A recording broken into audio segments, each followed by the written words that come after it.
is it permissible for me to purchase items online that I have only seen pictures of and ask me to pay through card before they deliver? Some have a no return policy. Also, is it permissible to go for cash on delivery? First of all, there are a number of conditions that must be fulfilled in order for the transaction to be halal. Among the most prominent conditions is that both seller and buyer are allowed to engage in such a transaction. I cannot buy from someone who is classified as insane or from someone who is like 7 years of age. His transaction is invalid. So buying and selling from such a person is not permissible. Also, the item that I am buying and selling, the buying power, the money that I'm buying and selling with must be halal.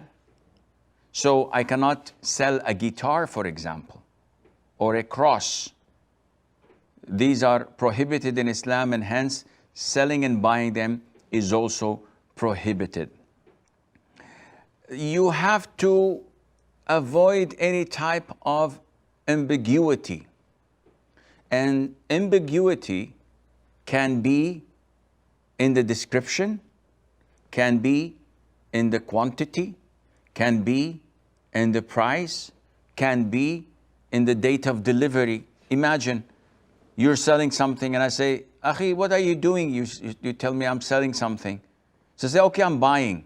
And we shake hands and we make a contract that I'll buy. After a while I say, what did I buy?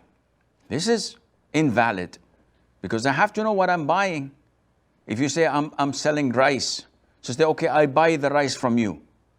Okay, how many kgs? How many pounds? How many sacks? It was not identified. This is not permissible. If I say, okay, I'll buy this kilogram of rice from you, and we made the contract, but we did not specify the price.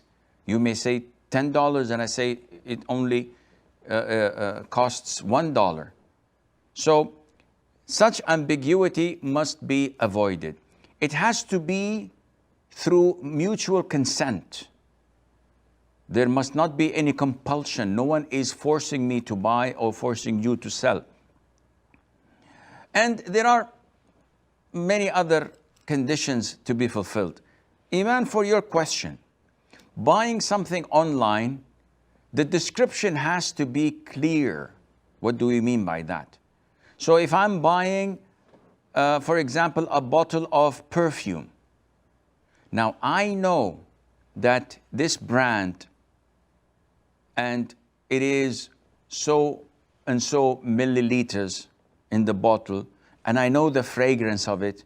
So buying it has no ambiguity in it. I know the product, and I can tell from the picture.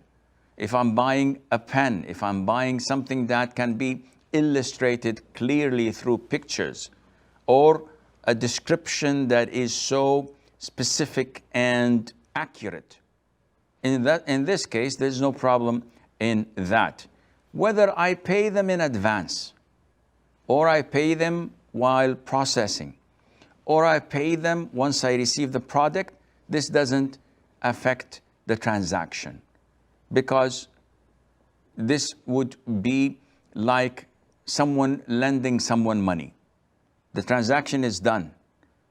When to pay is flexible. The issue of no return, Islamically, is not permissible.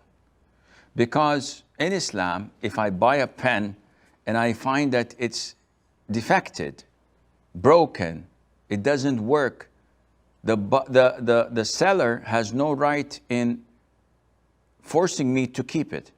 I have all the right in Islam to return it back and get my money back, or get the actual item that works. Otherwise, it would be consuming my wealth, my money, without any legitimate reason, and this is totally prohibited in Islam.